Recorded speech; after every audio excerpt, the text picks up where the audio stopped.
Allah Subhanahu wa Ta'ala yang menciptakan 7 lapis langit, 7 lapis bumi, memasukkan siang ke dalam malam, malam ke dalam siang. Allah Subhanahu wa Ta'ala yang kalau nikmat karunia-Nya coba-coba kita hitung. Walaupun seluruh lautan, danau, sungai kita jadikan tintanya, batang dan ranting kita jadikan penanya, daun-daun di muka bumi ini kita jadikan kertasnya.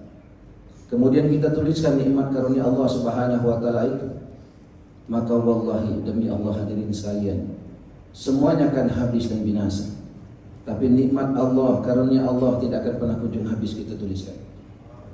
Salawat dan salam kita sampaikan kepada junjungan kita baginda Nabi Muhammad sallallahu alaihi wasallam beserta keluarga, para sahabat dan orang-orang istiqomah di jalannya, yang telah mengorbankan segalanya, hartanya, dirinya, waktunya, bukan untuk menjadi orang yang paling terkenal, paling kaya, paling berkuasa di muka bumi ini, tetapi seluruhnya hadirin untuk sampainya agama kepada kita, untuk wujudnya amal agama sempurna di tengah umat di seluruh alam.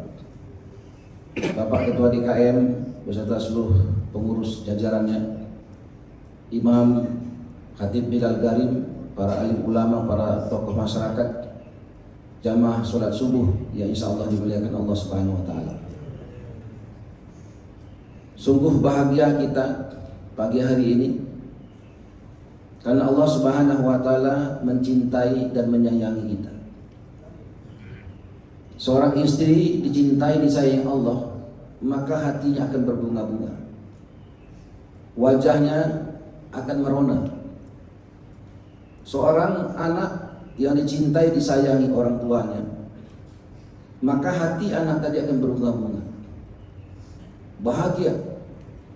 Begitupun seorang bawahan ketika dicintai, disayangi pimpinannya, maka bawahan tadi akan semangat bekerja, akan bahagia, tidak pernah mengeluh. Lalu bagaimanakah ketika kita dicintai, disayangi Allah yang menentukan segala sesuatu?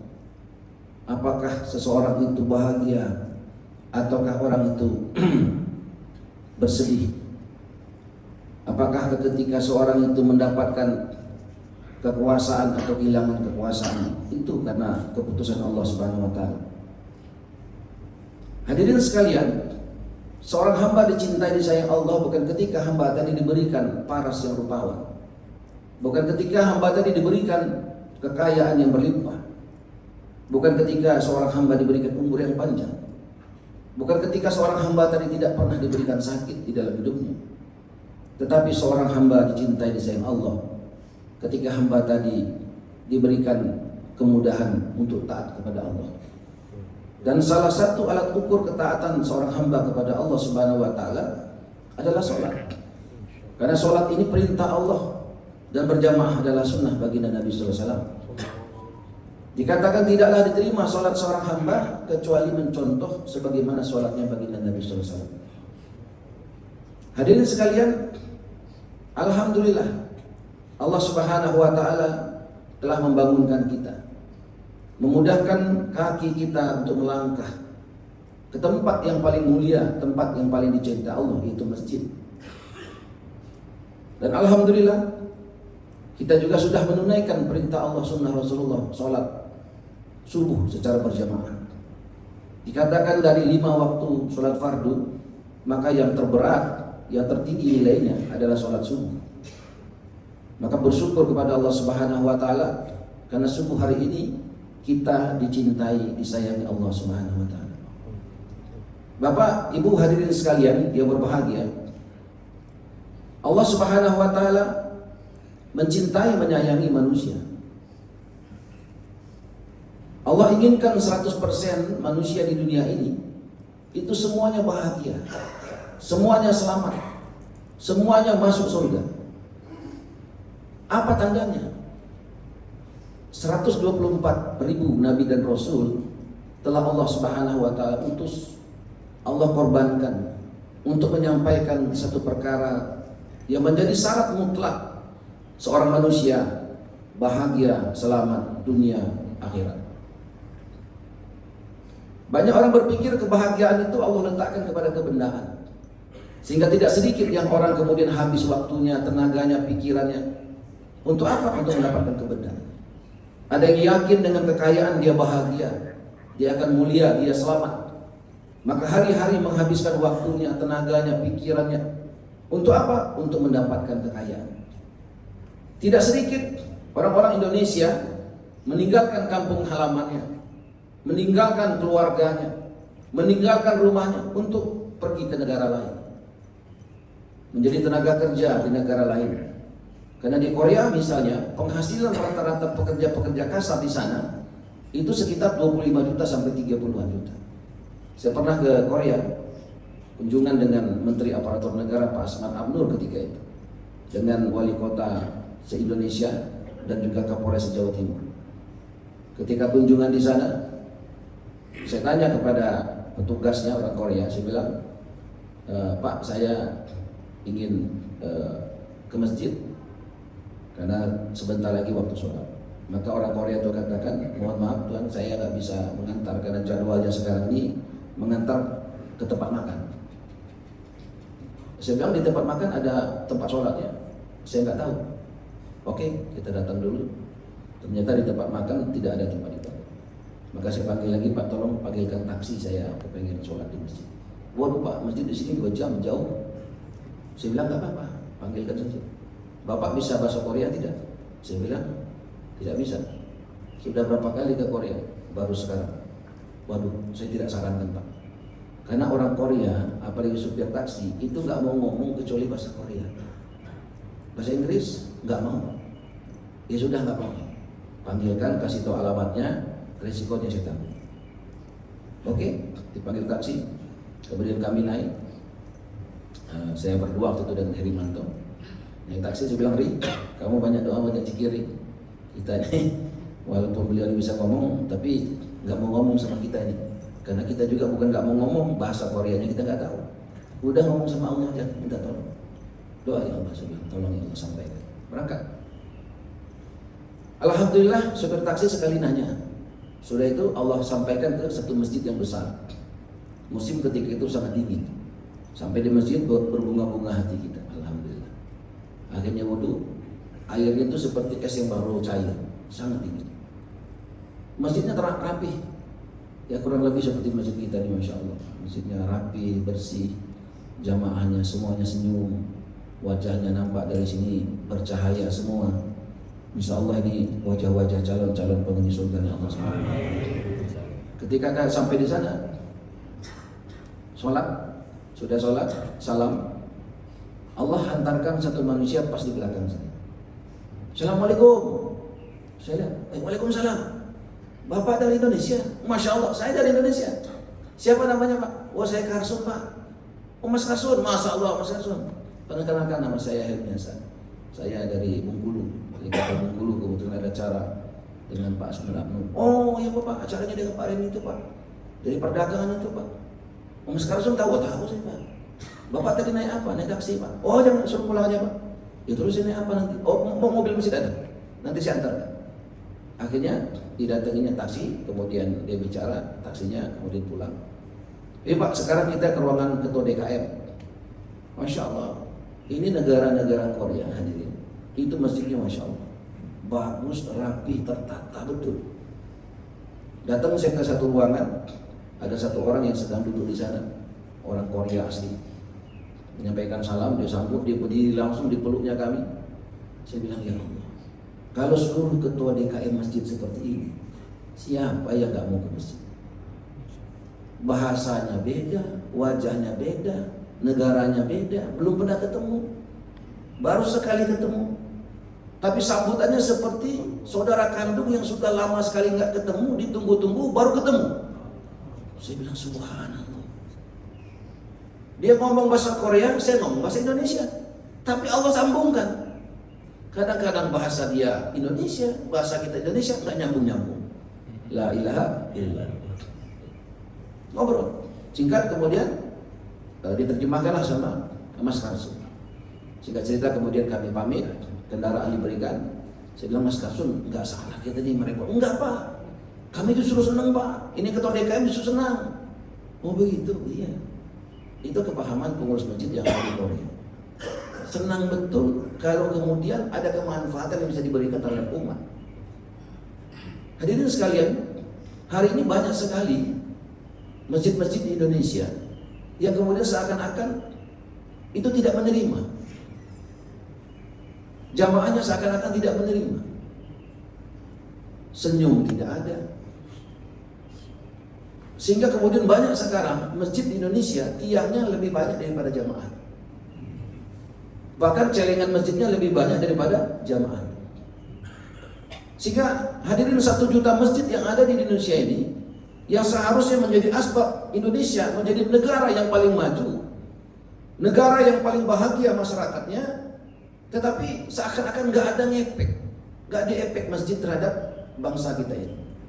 Padahal Allah Subhanahu wa Ta'ala yang berjanji, bukan elit yang berjanji, bukan sekelompok orang yang berjanji, bukan sekelompok organisasi yang berjanji, tapi Allah menjanjikan siapa yang mencintai masjid, Allah cinta kepadanya. Allah menjanjikan siapa yang memakmurkan masjid, Allah berjanji akan memberikan kemakmuran kepadanya. Kalau satu negeri, satu bangsa mencintai dan memakmurkan masjid, Allah yang akan mencintai dan memakmurkannya. Hadirin, ketika Allah mencintai, maka Allah akan menyampaikan itu kepada penduduk langit, dan penduduk langit akan menghilangkan kepada penduduk bumi, dan seluruh ciptaan Allah akan juga mencintainya. Kalau Allah sudah mencintai negeri kita, tidak akan berubah laut menjadi tsunami. Tidak akan bergoyang-goyang itu bumi dan menghancurkan dan menyusahkan penduduk di atasnya. Tidak akan ada gunung yang kemudian memuntahkan lava panasnya. Maka dari sekalian, harusnya Indonesia ini negara yang paling aman, paling bahagia, paling sejahtera masyarakat. Orang-orang tua kita katakan Indonesia ini bagaikan kepingan-kepingan surga yang jatuh ke bumi.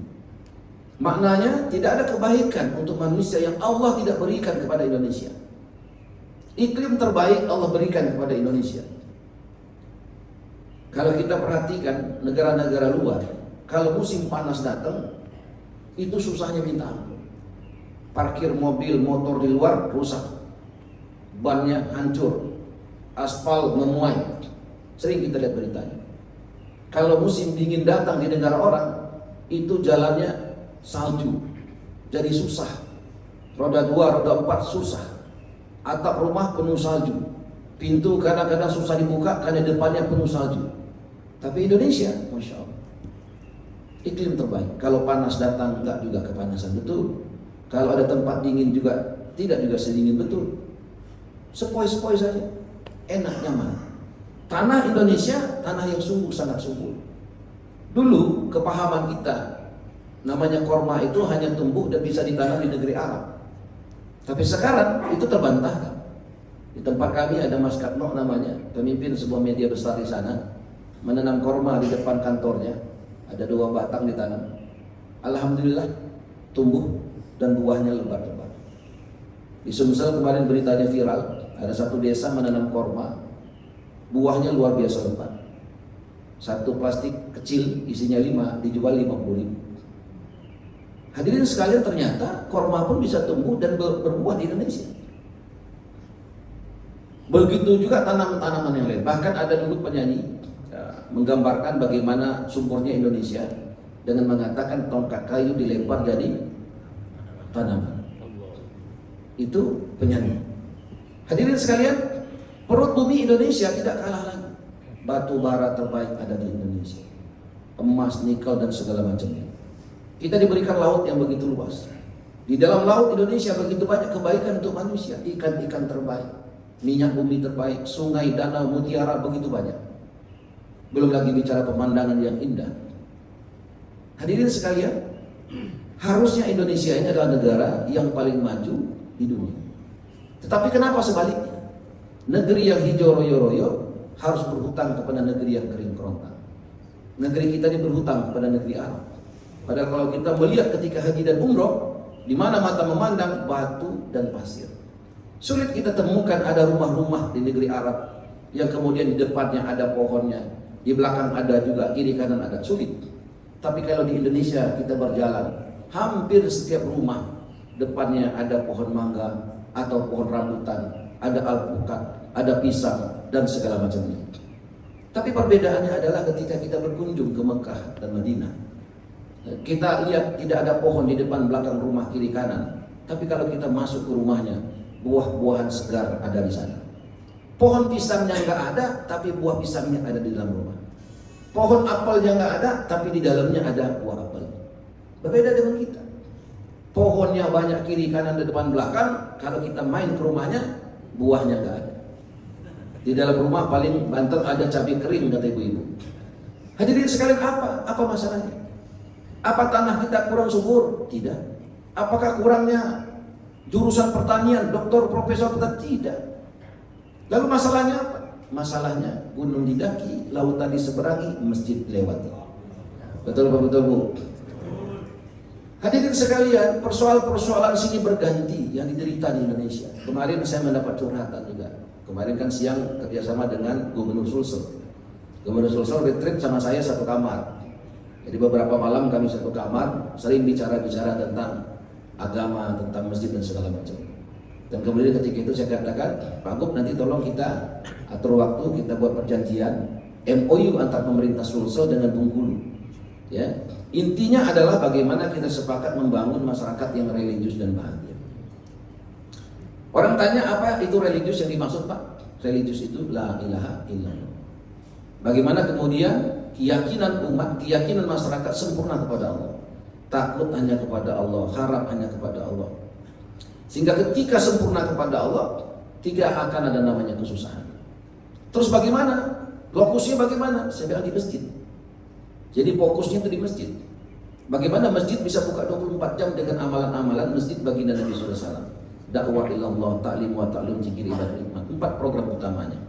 Jadi bagaimana masjid buka 24 jam dengan program 4 program utama, dakwah ilallah, ta'lim wa ta'lum, zikir, ibadah, hikmah.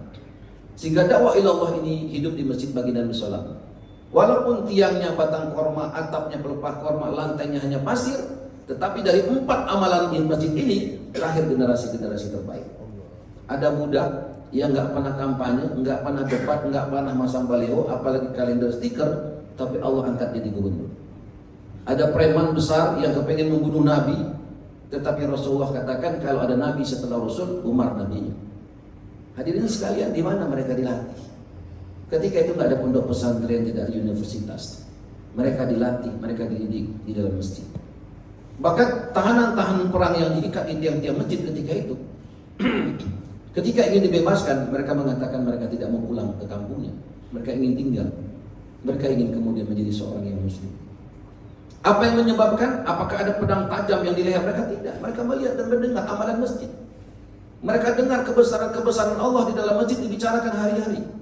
Allah kuasa, selain Allah tidak kuasa. Dunia sementara, akhirat selama-lamanya. Dunia bukan tempat tinggal, tapi tempat meninggal. Tempat tinggal kita adalah di surga. Kaya selama-lamanya, jadi raja selama-lamanya, tampan muda selama-lamanya, bahagia selama. Dibicarakan terus kebesaran Allah. Dan setiap hari dia melihat bagaimana kemuliaan ta'lim wa ta'lum. Dia mendengar bagaimana kemudian zikir ibadat juga hidup di dalam Masjid Nabawi. Perkhidmatan hari-hari dirasakan. Hadirin sekalian, orang Kamboja katakan cara Nabi menyatukan hati umat, beng-beng pek-pek, makan-makan jalan-jalan. Jadi katanya, kata orang Kamboja, di Kamboja itu Bapak sekali, Masya Allah, kalau kita dari luar mendengar Kamboja, yang tergambar negerinya negeri kafir. Kalau kita mendengar Kamboja, maka kita anggap, oh nggak ada apa-apanya Kamboja. Sama Indonesia nggak sebanding, betul. Sama Sumatera saja nggak sebanding, betul. Tapi ketika kita sudah masuk ke sana, kemudian kita saksikan bagaimana kehidupan umat Islam di sana, Masya Allah. Masjid-masjid di sana makmur, Pak. Kami beberapa kunjungan ke sana, Masya Allah. Subuh mereka itu hampir sama dengan Jumat kita. Orang-orang Kamboja itu terbagi dari 2 suku, Khmer sama Champa. Orang katanya suku Champa inilah yang kemudian salah satu sunan kita itu berasal dari sana. Yang membawa Islam salah satunya dari Champa. Orang Kamboja katakan cara Nabi menyatukan hati umat itu 2 cara saja. Beng-beng, pek-pek, makan-makan, jalan-jalan. Singa ganas dari hutan, diajak makan, diajak jalan, diajak makan, diajak jalan, lama-lama jinak ke singa. Ikan lumba-lumba paling takut dengan api, Pak. Tapi coba ikan lumba-lumba kita perhatikan pelatihnya apa yang dilakukan? diajak ini lumba-lumba dikasih makan, diajak jalan-jalan, keliling-keliling. Dikasih makan, diajak keliling-keliling. Kemudian ada bola api, dinyalakan. Lumba-lumba paling takut dengan api, tapi ketika sudah diajak makan, diajak jalan, disuruh loncat, maka lumba-lumba pun akan loncat di dalam bola api. La ilaha illallah. Itu orang Kamboja katakan itu kekuatan makan-makan jalan-jalan. Jadi program memakmurkan masjid sebenarnya nggak repot-repot. Kalau singa tadi hari-hari dikasih ceramah, lama-lama tukang ceramah diterkam sama singa. Maka program-program kita ketika menjadi wali kota, kita bawa kerjasama, menjalin kerjasama masyarakat yang religius dan bahagia. Religiusnya adalah fokusnya bagaimana masjid buka 24 jam dengan amalan masjid bagi Indonesia Selatan. Hadirin, hari ini kalau kita perhatikan, kenapa Indonesia susah maju? Karena masjidnya banyak tidak buka 24 jam. Yang buka 24 jam di Indonesia hari ini apa? Hotel. Hotel buka 24 jam. Nggak ada hotel buka 5 waktu, nggak ada. Siapa yang mau nginap? Yang buka 24 jam pom bensin, minimarket, rumah makan, tempat hiburan. Masjid, aneh Pak kalau buka 24 jam. Ada pengurus masjid mengatakan, Pak kalau buka 24 jam saya nggak kerja dong Pak. Pak kalau buka 24 jam tuh bagaimana istri anak saya Pak? Yang kita maksud buka 24 jam bukan ketua WKM nggak pergi-pergi dari masjid, bukan. Tapi bagaimana masjid buka 24 jam dengan amalan masjid. Ketika menjadi wali kota, alhamdulillah hampir seluruh Indonesia kita sudah bangun kerjasama. Saya sering contohkan Tangerang Selatan misalnya. Dulu ada satu masjid di perumahan Hakim-Hakim Agung, masjidnya kecil. Tanahnya pun sekelilingnya punya Pertamina. Nah pengurusnya ketika itu sangat tertutup, banyak larangan. Sehingga kemudian masjidnya jadi sepi. WC-nya digembok, kalau lagi nggak sholat dikunci. Sehingga orang nggak tertarik ke masjid. Meninggal pengurusnya, ganti pengurus baru. Kita sering musyawarah, saya tetap kerjasama sama Bu Airin, MOU kita, dan disampaikan dengan pengurus masjid setuju, yuk kita musyawarah. Bagaimana caranya agar masjid ini jadi makmur. Maka dibuatlah program masjid buka 24 jam. Dibuatlah program makan-makan jalan-jalan. Bapak dan sekalian, sekarang masjid itu sudah 4 lantai. Boleh kunjungan ke sana nanti. Tanah Pertamina yang dahulu kala ya dilarang untuk dipakai, sekarang dikasih. Sehingga tanah masjid pun jadi sangat luas. Pengurus masjidnya katakan, Pak sekarang kami kesulitan untuk menghabiskan di celengan masjid. Ini Bapak lihat masjidnya sudah berubah 4 lantai. Bingung, duitnya masih banyak, mau dikemanain lagi. Akhirnya di kiri kanan dibikinlah ada kolam ikan, ada juga sangkar burung. Di setiap sudut disediakan es krim gratis. Ketika kami silaturahim dengan tetangga masjid, ada satu rumah, suaminya seorang kapolres di satu tempat. Kemudian bercerita, istrinya bersemangat betul, dia bilang, Pak alhamdulillah masjid kami sekarang sudah makmur. Kalau dulu anak saya pulang dari masjid nangis-nangis karena dimarahin pengurus masjid, sekarang anak saya pulang bawa es krim Pak. Oh gitu. Saya tanya, nak kamu es krim dari mana? Dari masjid mah. Kok ada es krim di masjid? Kamu kan nggak bawa duit. Dikasih mah gratis. Di masjid ada es krim gratis mah. Saya lihat betul anak saya begitu bahagia datang ke masjid. Sehingga saya pun ikut bahagia. Cuman saya ragu apa betul ini masjid ada es krim gratis. Akhirnya suaminya diminta sama istrinya, tuh temenin anak ke masjid. Walaupun Kapolres di luar Pak, kalau di dalam nggak Kapolres. Akhirnya ini anak bukan ahli hadis, nggak tahu dalilnya. Tapi anak ini menjadi dai-nya Allah, menjadi asbab bapaknya seorang Kapolres yang jarang ke masjid jadi ke masjid. Datang tuh nemenin anak ke masjid. Sudah sholat, mana nak es krim? Ini Pak. Oh iya, boleh diambil? Boleh Pak. Gratis tuh, ada tulisnya gratis. Karena saking senangnya ini bapak dan ibunya, akhirnya dia berkhidmat kepada masjid. Apa yang bisa dibantu kepada masjid? Maka masjid katakan, ya silakan ibu apa yang bisa dibantu. Karena dia buka catering, maka setiap Jumat dia memberikan makanan untuk siapa yang sholat Jumat. Kalau kita pergi ke sana Pak, tiap Jumat Masya Allah, mobil-mobil box yang mengisi nasi-nasi kotak itu berdatangan. Pernah kami subuh di sana, sudah selesai acara, dikasih supra panjang, ya. Kemudian dikasih makanan-makanan, ada dikasih juga kepala kambing di sana. Saya bilang kalau pagi kepala kambing, siang bisa kepala sapi ini, bisa naik berat badan ini. Rencana naik iman, berat badan naik kalau begini. Sudah. Dan subhanallah Bapak sekalian, suasana tetangga-tetangga masjid penuh mahabbah, penuh cinta, penuh kasih, penuh sayang. Boleh ke sana, saya rekomendasi. Selain Masjid Joko Karian dan beberapa masjid-masjid yang lain. Intinya adalah ketika masjid itu ada program jalan-jalan, ada program makan-makan, maka biasanya masjid itu akan betul-betul menjadi pemersatu dari seluruh jamaah. Hadirin sekalian yang kami hormati, insya Allah pada tanggal 28, 29, 30 akan ada acara besar di Bandar Lampung. Bandar Lampung ini di kota baru Bandar Lampung. Lahan yang disediakan kurang lebih 1.500 hektar.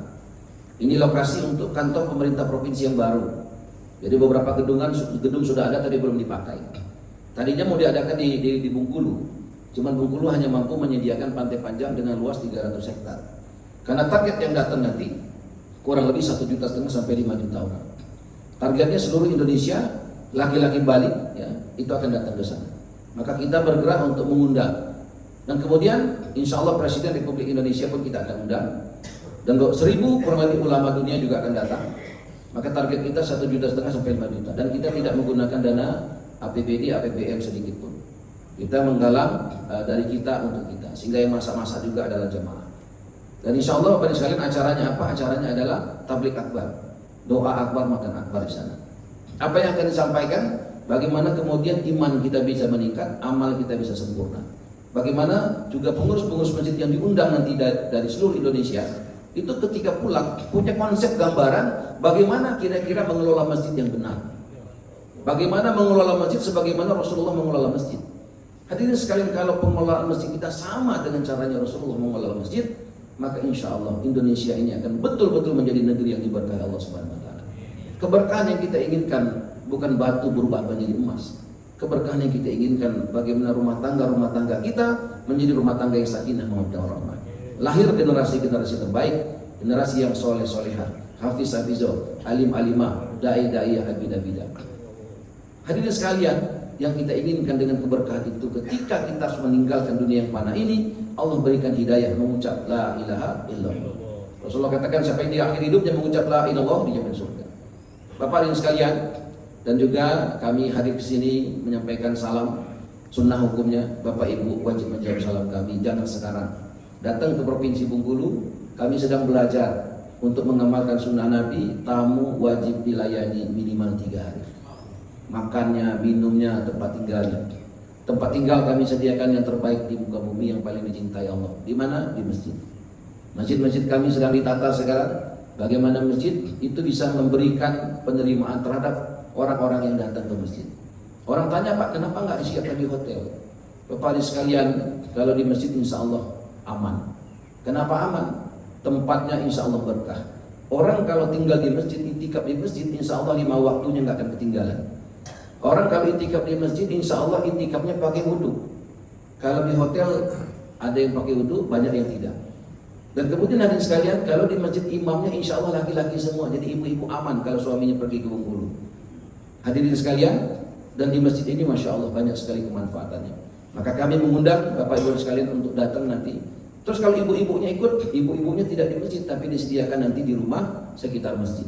Sehingga kemudian harapan kita ketika kita kembali, kita membawa suasana masjid di rumah-rumah kita. Kalau rumah-rumah kita suasananya suasana masjid, hidup amalan agama sebagaimana amalan agama di masjid, dakwah ilallah, kalimat ta'lum, zikir, ibadah, hikmah, maka rumah kita akan sebagaimana rumah Rasulullah, baiti jannati. Hari ini rumah kita lebih besar daripada rumah Rasul. Rumah Rasul hanya cukup 4 untuk 4 jenazah saja, kecil. Tidak ada TV flat di sana, tidak ada spring bed di sana. Tetapi seisi rumah menyatakan kebahagiaannya sampai-sampai dikatakan baiti jannati. Hari ini rumah kita masya Allah, WC rumah kita lebih besar daripada rumah Rasul. Tapi sulit kita mengatakan baiti jannati. Kenapa? Jangan-jangan TV flat ada, spring bed ada, tapi amalan agamanya nggak ada. Yang hidup 24 jam bukan amalan agama, tapi TV dan media sosial yang hidup 24 jam. Sehingga sulit rasa-rasanya di dalam rumah kita ada sambung hati. Maka insya Allah tanggal 28, 29, 30 itu selama 3 hari kurang lebih akan dibicarakan perkara bagaimana kita menyempurnakan agama kita, bagaimana kemudian menghidupkan masjid dan rumah-rumah kita sebagaimana masjid dan rumahnya baginda Nabi SAW. Hadirin sekalian yang kami hormati, ini mungkin yang perlu kami sampaikan karena ini jam kerja. Insya Allah setelah ini juga sebagian kita akan bekerja. Terima kasih Pak Ketua DKM, kami tunggu nanti kalau di Bengkulu ini insya Allah kita lagi belajar bagaimana kemudian memuliakan kami. Bahkan kalau ada yang belum ketemu jodoh di Makassar ini susah betul, jangan-jangan jodohnya ada di Bengkulu. Kalau ketemu cowok dari Bengkulu, bagaimana Pak lamarannya? Mobil dinas gubernur boleh dipakai untuk menjemput pengantin. Bulan madunya bagaimana Pak? Bulan madunya boleh di rumah dinas gubernur. Rumah-rumah dinas gubernur banyak Pak, dan itu boleh digunakan untuk bulan madu. CCTV-nya Pak dimatikan ketika itu, nggak ada masalah. Demikian bagi Bapak sekalian, terima kasih banyak. Mohon maaf segala kekurangan, terima kasih untuk segala perhatian. Semoga Allah Subhanahu wa taala jumpakan kita bukan hanya di dunia ini, tapi di surga bersama Rasulullah selama-lamanya. Subhanallahi wa bihamdihi. Subhanakallahumma wa bihamdika. Asyhadu an la ilaha illa anta astaghfiruka wa atubu ilaik. Billahi taufiq hidayah. Assalamualaikum warahmatullahi wabarakatuh.